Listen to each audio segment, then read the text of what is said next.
Hello guys! So for today's video ay kakain na tayo ng hapunan. Pero noodles lang. So eto siya. Dalawa yung binili ko kanina sa Korean store. Di ko alam kung alin ang mas masarap dito. So itatry ko parehas. Pero isa lang muna ngayon. Sa tingin niyo ba guys? Sino yung nakatry na nito? Alin ba yung mas masarap dito? May napanood kasi kung masarap siya, nilalagyan pa siya ng cheese. Kaso wala kaming cheese dito sa bahay. So, eto lang talaga. So, eto, maanghang. Tapos eto, hindi. Pero pareho siyang ma-cheese flavor. Eto, carbonara cheese. So, ito, as in cheese lang talaga. Parang mac and cheese, siguro ganun. Pero, tatry ko. Tingnan natin kung anong magiging ano niya. Ito na lang siguro unahin ko. Kesa dito. Parang di ako ready ngayon sa maanghang. So, eto guys. So, try na natin. At lutuin ko na. Samahan niyo ako. So, ayan. Lagyan natin. Mainit na siya guys. So, ayan. Para lang din pansit canton.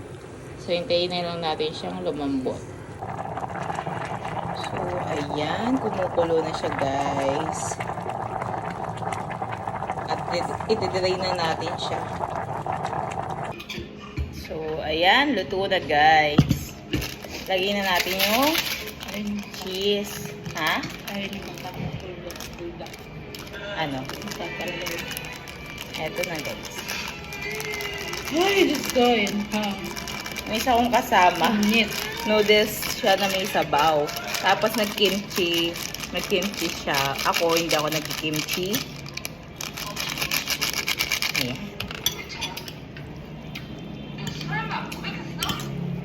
Ang dami nyo.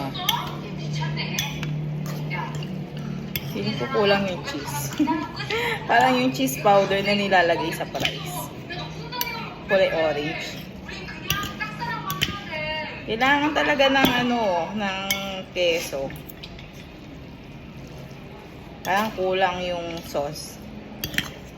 Ay, soldo. Oh, tapon-tapon pa. Susunod na lang yung maanghang.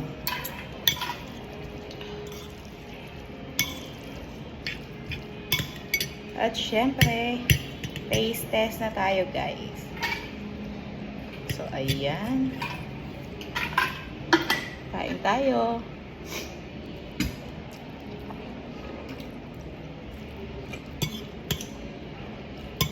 Masarap din yung bulldog. Nagpapakasya na lang ito. May konting anghang. Pero hindi siya ganun kaanghang ha. Pero may konting anghang guys. Masarap naman siya. Sarap. Ang sarap na maanghang. Kailangan ko na matamis. Pero siguro masarap to kung may dagdag na cheese. Sorry.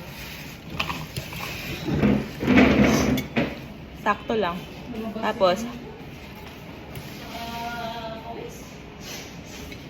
hamahamo niya ito.